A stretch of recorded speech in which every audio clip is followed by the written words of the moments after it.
Video में क्यों आ रहे हो आप? भैया मत क्यों ना हो रिसेप्शन।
वैसे it's a lovely song change.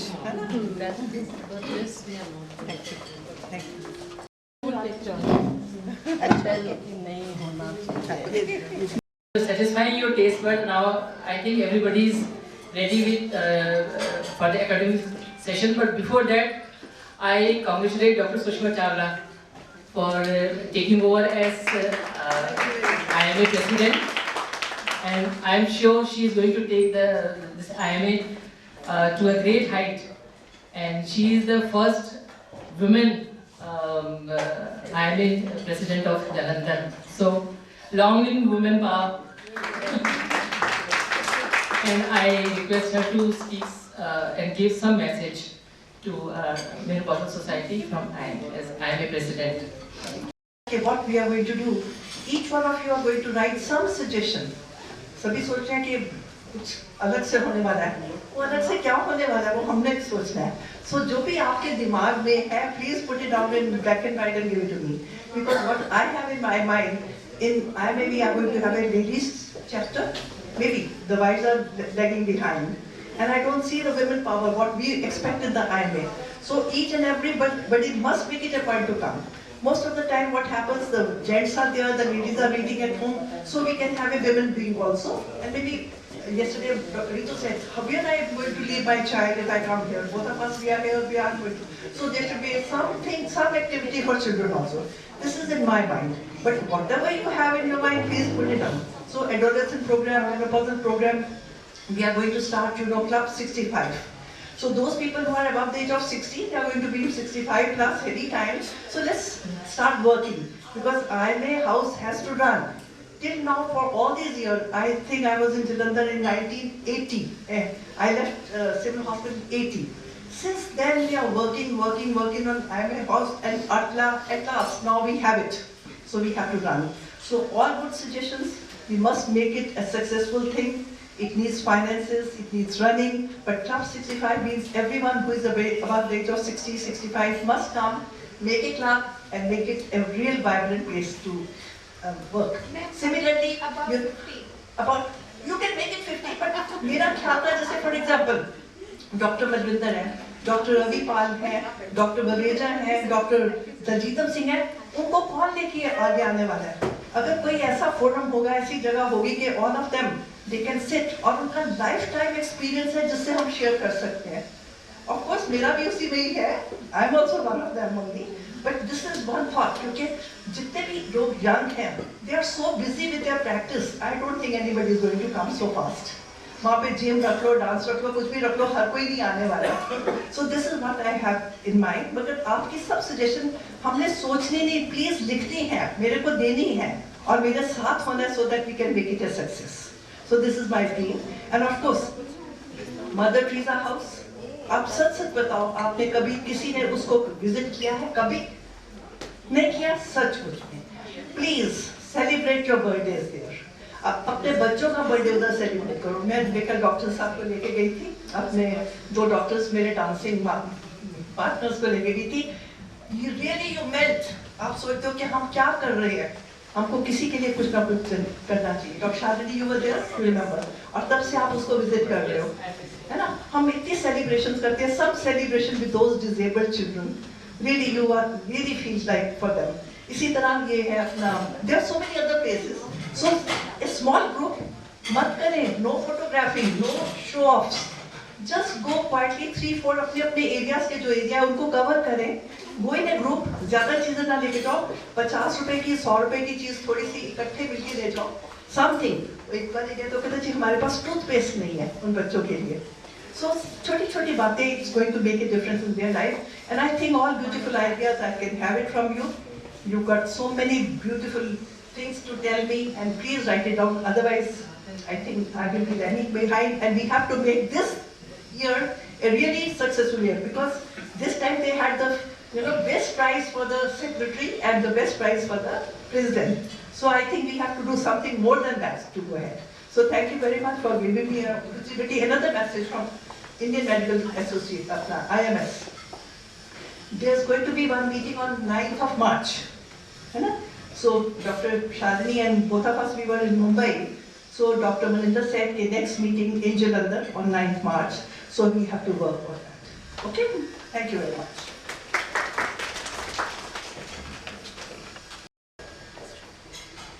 Now we are going to start our academic session. We have 3 eminent speakers here, and the first session, the topic is oncology in midlife and beyond. And the speaker is Dr. Anubha Bhartura. And to chair the person, I invite Dr. Sushma Chawla, Dr. Sujit Kaur, and Dr. Sujit. She's not here, unfortunately. Dr. Sujit Kaur is not here, so I invite Dr. Anubha. Please chair.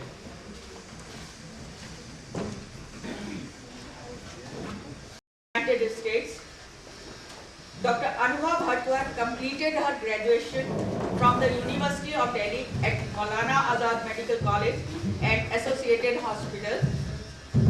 She subsequently has completed a 3-year fellowship in medical oncology and hematology at the Roosevelt Park Cancer Institute, one of the premier NCCN Cancer Institute in the United States.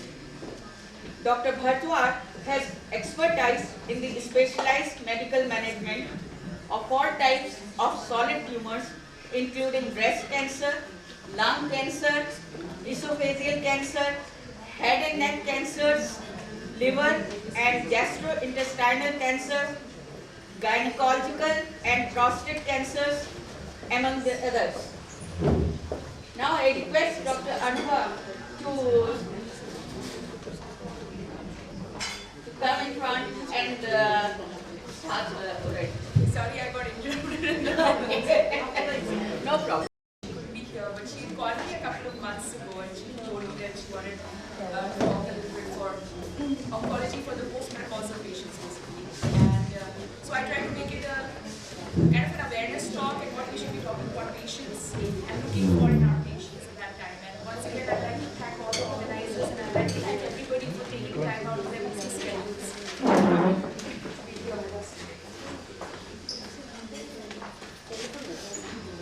So I'm actually a very informal person.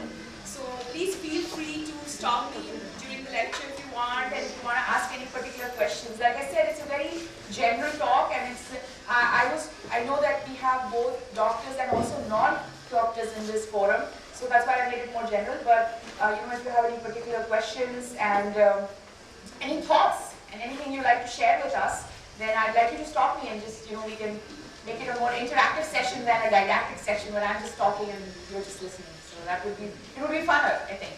Like, no, like you said that you'd like this to be a fun year, so this should be a fun talk.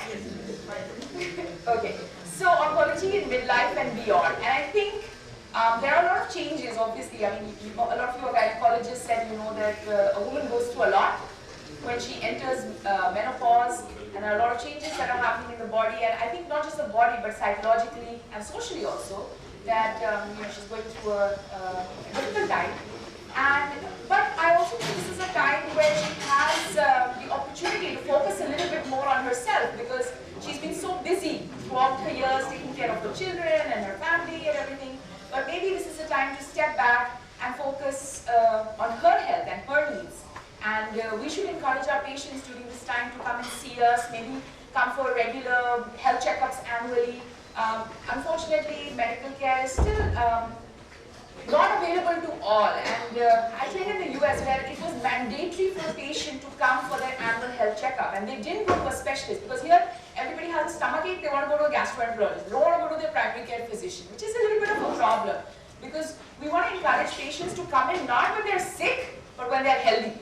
That's when they should come and see the doctors and come for their annual physical check, and that's when actually you will pick up a lot of things which is part of your preventive medicine, because that's when you can make a change in their lives. When they're sick, they're not going to listen to any counseling. But when they're healthy, they might be more open to listening to what you have to tell them. So this is, of course, just reiterating what is cancer, basically uncontrolled cell growth. And although everybody in their mind thinks, like cancer, scary, but cancer is a spectrum of diseases. There are low grade, high grade. I mean, it encompasses a number of different types of diseases. And the sad part in India is that although we may not have the maximum number of cancer cases, but we probably have a higher proportion of cancer deaths. Because like we said, majority of our patients or the public is not aware about these situations. They come in when it's too late, and when even if they get the full treatment, they may or may not have a curative outcome. And actually that's what, as an oncologist, I want for all of my patients. I want a curative option and not palliative. But unfortunately, we see more palliative cases. Like in my day-to-day practice, maybe 80% is palliative and only 20-25% is curative. I would like that in the coming years that number flips around and we see more of the curative patients and less of the palliative patients. So why are we talking about this today? Because cancer is a major cause of death in women throughout the world. And unfortunately, again, because of the socio-economic issues, women don't tend to take care of themselves, or maybe their family circumstances are such that they cannot afford very good health care. We should encourage women to regularly consult their doctors for a general checkup. And this is especially true at the time of menopause, because a healthier lifestyle will help lower cancer risks. We all know why is menopause specifically important? Because we know that as you grow older, the chance that you're going to have cancer increases.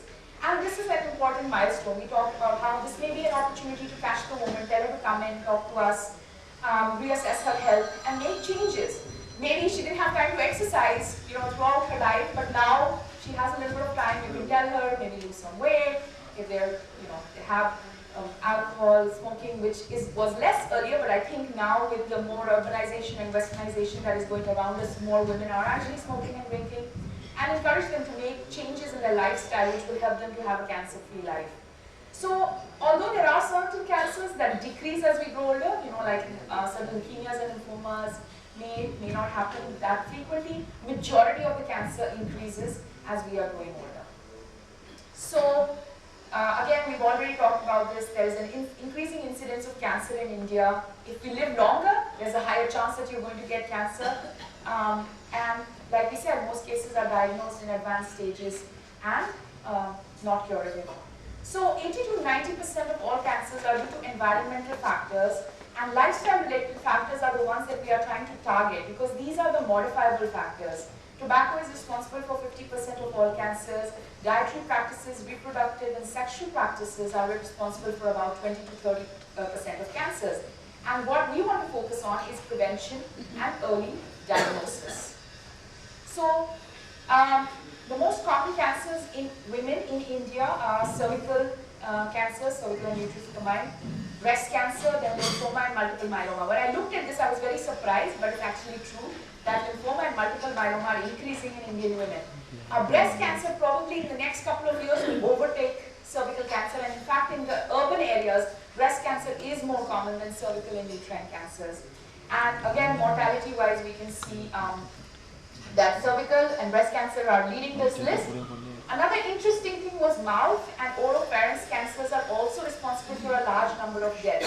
Now, everybody knows that smoking and tobacco chewing is involved in head and neck cancers, but now we have learned over the last couple of years that HPV is also, for oral cavity cancers, it has a huge role, and there are certain practices, etc., which may contribute to more oral cavity cancers in women, which we are only learning now.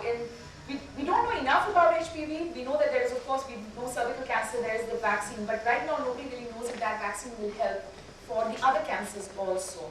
But maybe in the next coming 10-15 years we'll have more answers as regards that. So again, I know majority of you are gynecologists, so I'm probably preaching to people who are much more experienced and in this field than I do, but we'll just review certain things about this. Cervical cancer is a cancer of the female reproductive tract. It is the most common cause of cancer death in the world where pap tests are not available. And I mean, we are trying to increase pap smears in India, but I had recently gone I had given a talk in Pune, and they told me